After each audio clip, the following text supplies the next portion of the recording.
Começa agora mais uma edição do programa Sabor Espírito Santo, um espaço que divulga as tradições da gastronomia capixaba e a relação de cada prato com a nossa história. Hoje vamos falar sobre uma das bebidas mais apreciadas no Brasil, a cerveja. Ela está em quase todas as festas, nas mesas de bares populares ou de restaurantes sofisticados. De fato, a cerveja ganhou a preferência dos brasileiros e desbancou bebidas tradicionais como o vinho. Afinal, ela representa mais de 60% do consumo anual dos apreciadores de bebidas alcoólicas, segundo o levantamento recente de uma cervejaria de grande porte. Preparada com ingredientes naturais, a cerveja é produzida e consumida em vários países. Atualmente, o Brasil é o terceiro maior produtor de cerveja no mundo e os brasileiros consomem por ano, em média, 13 bilhões de litros de cerveja. A bebida foi descoberta há aproximadamente 6.000 anos na Mesopotâmia, região onde hoje fica o Iraque. Especialistas afirmam que tudo começou com a Revolução Agrícola, quando o homem abandonou o estilo de vida nômade e descobriu que a terra poderia ser cultivada para produzir alimentos. Tão antiga quanto a agricultura, a cerveja surgiu de maneira acidental. Apesar da dificuldade em determinar os dados exatos do surgimento desta iguaria milenar, a maioria dos pesquisadores tem uma teoria em comum. Existem várias teorias, né? Até a teoria que a cerveja veio do espaço por alienígenas. Porém, a teoria cientificamente mais aceita é que a cerveja foi descoberta ou surgiu por um acidente, onde os coletores de impostos, né, eles arrecadavam naquela época ânforas com cereais, né, de quem produzia os cereais. Algumas ânforas de cevada foram esquecidas ao tempo, choveu, esse grão germinou, fermentou, as pessoas perceberam uma espuma, né, e tiveram a curiosidade de provar o líquido. E é aí que surgiu a cerveja. Basicamente, a cerveja é um líquido fermentado, composto por 4 ingredientes: cevada ou outra fonte de amido, como o trigo ou arroz, o lúpulo, que é um tipo de flor, a levedura, que é um fungo unicelular, e a água. As quantidades e os tipos de cada ingrediente podem variar de um cervejeiro para outro, mas esta é a receita tradicional da cerveja produzida em vários países. Então, são 4 escolas hoje cervejeiras, que a gente chama. A primeira e mais tradicional é a escola alemã, onde a Alemanha ela segue a Reinheitsgebot. É uma lei que preserva a pureza da cerveja, onde ela é a lei mais antiga no mundo ainda em vigor. Ela é de 1516 e ainda é válida na Alemanha, né? Essa lei diz que a cerveja só pode ser feita de água, malte, lúpulo e fermento. Então essa é a escola mais tradicional. Em segundo lugar, vem a escola inglesa, né? A escola inglesa, ela admite já o uso de outros ingredientes que não seja apenas água, malte e lúpulo. Então, o inglês ele utiliza sorgo, utiliza milho, adiciona alguns ingredientes como coentro, né? Abóbora na cerveja. A terceira escola é a escola belga. Essa escola é a mais liberal. O belga, devido à Reinheitsgebot, a Bélgica ficou sem ter acesso a principalmente malte e lúpulo. Então eles começaram a produzir cerveja com os mais variados ingredientes. Semente de coentro, casca de laranja, noz moscada, cereja, vários tipos de frutas, né? E atualmente existe a escola americana, que é uma escola de origem inglesa que está se destacando pela produção daquilo que a gente chama de cervejas extremas. São, por exemplo, cerveja extremamente amarga, né? E o americano adora cerveja amarga. Então hoje eles são parte por essa linha do extremismo, né, na produção. Onde mais se destaca é a utilização de lúpulo. Para atender ao gosto do consumidor, não basta misturar os ingredientes. O interessante nesta bebida extremamente popular é que existe uma série de reações bioquímicas para que ela seja produzida. O processo de fabricação de cerveja ele se divide basicamente em duas fases. É a parte que a gente chama parte quente e a parte fria. A parte quente é onde o malte é misturado com água e através da elevação de temperatura, o amido que é contido no malte é transformado em açúcares. Depois a gente separa a parte sólida da parte líquida, que é a que nos interessa. A parte sólida a gente chama o bagaço de malte, que vai para a alimentação de vacas, principalmente. A parte líquida a gente chama de mosto. Esse mosto ele tem que ser fervido para ser esterilizado. No momento da fervura a gente adiciona o lúpulo. O lúpulo é a substância que dá o amargo na cerveja. Após a fervura do mosto e a adição do lúpulo, esse mosto ele está a 100 graus durante 1 hora, ele precisa ser resfriado para que ele receba o fermento, que é um micro-organismo vível, responsável para transformar os açúcares em álcool, gás carbônico e cerveja. Isso já é a parte fria do processo. A reação de fermentação é onde produz o álcool. Muita gente pergunta, né, a que horas adiciona o álcool na cerveja? A gente não adiciona o álcool na cerveja. O álcool é uma substância que surge naturalmente durante o processo de fermentação. A fermentação ela costuma durar de 5 a 7 dias. Após essa etapa, a gente começa o processo de maturação da cerveja. São onde reações físico-químicas que necessitam de temperaturas mais baixas para acontecer. Então a gente abaixa a temperatura da cerveja, ela é maturada entre -1 a 0 graus durante cerca de 12 a 15 dias. Após esse período, a gente filtra a cerveja para que ela fique clarinha e transparente quando for servida. E aí vai para o processo de engarrafamento ou embarrilamento. As cervejas são classificadas por fatores como teor alcoólico, tipo de malte ou processo de fermentação. E as diversas variedades da cerveja são divididas em 2 famílias principais, as lagers e as ales. Existem vários tipos ou estilos de cervejas que são congregados entre 2 grandes famílias de cervejas, as ales ou as lagers.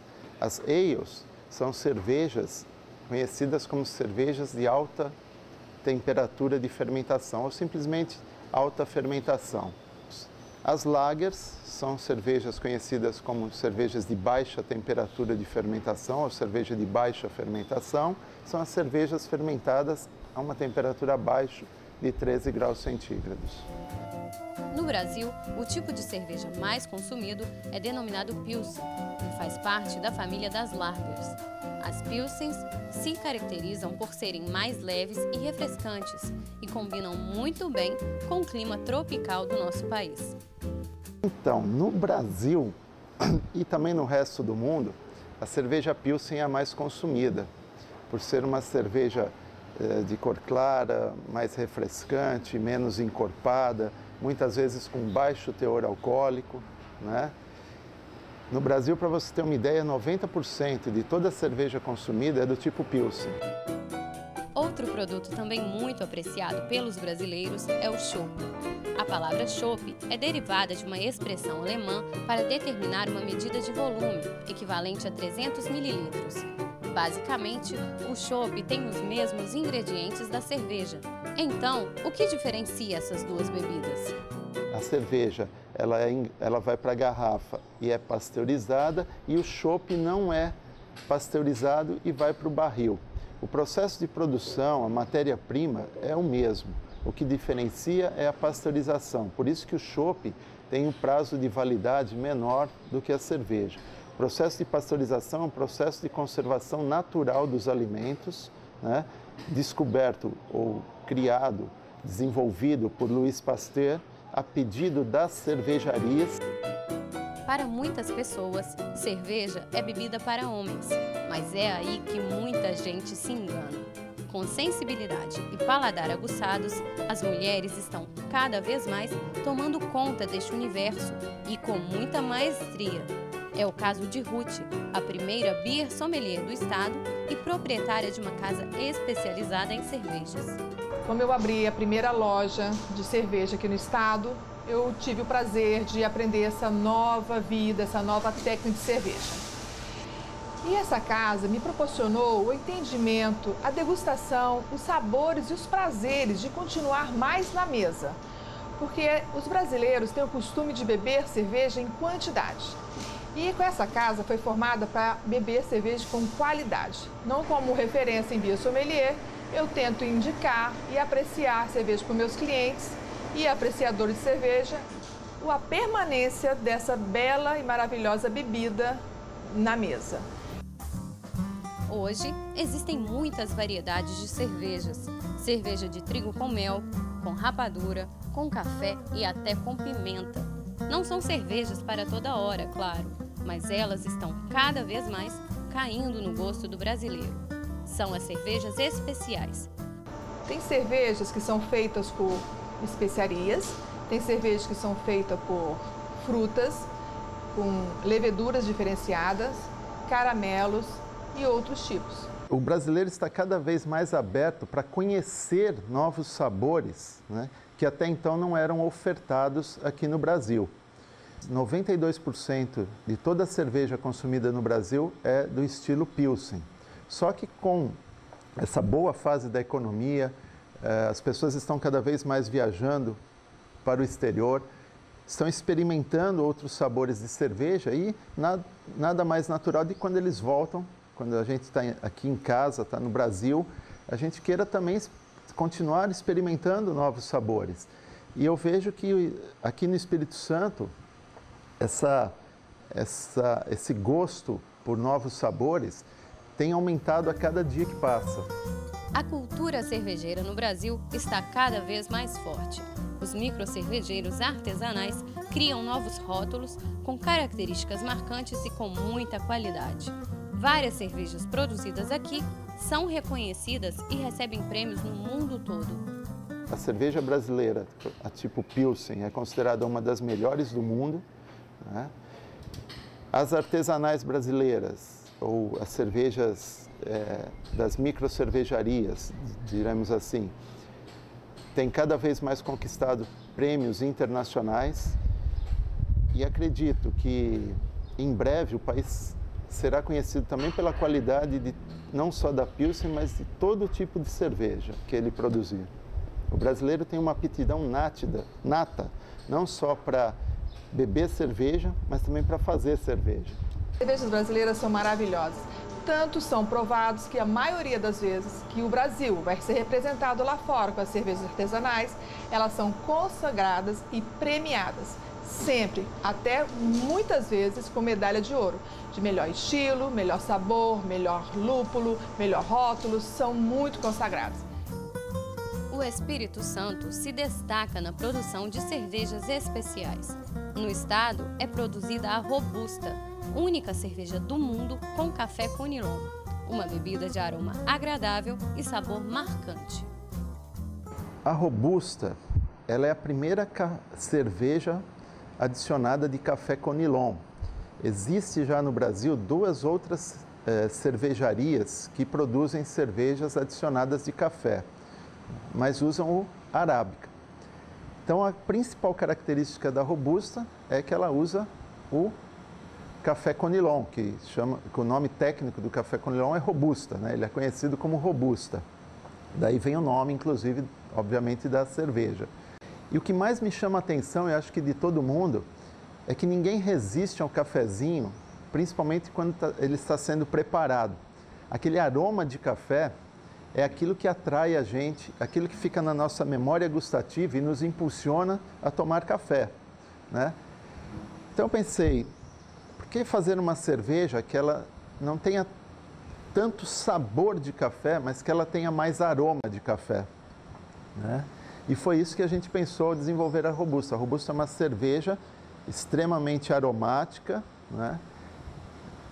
O aroma principal é o café, mas também a gente percebe maltes torrados, né? A gente usa um malte chocolate, a gente usa um malte black, que são maltes mais torrados para dar cor. E ela também, ao mesmo tempo, é uma cerveja leve, ela tem 4,5 de álcool apenas.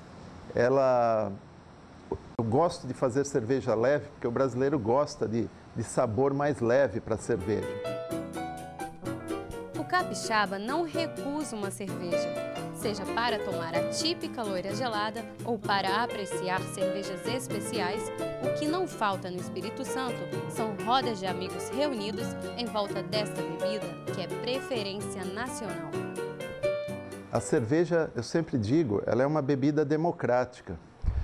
Primeiro que ela transita em todas as classes sociais. Da classe A até a classe E, todo mundo bebe cerveja, né?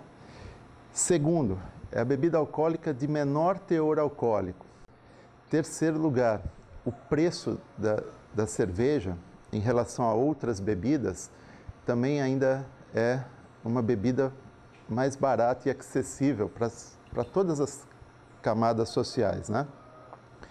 E aqui no Brasil, em especial, o clima favorece muito a gente beber cerveja.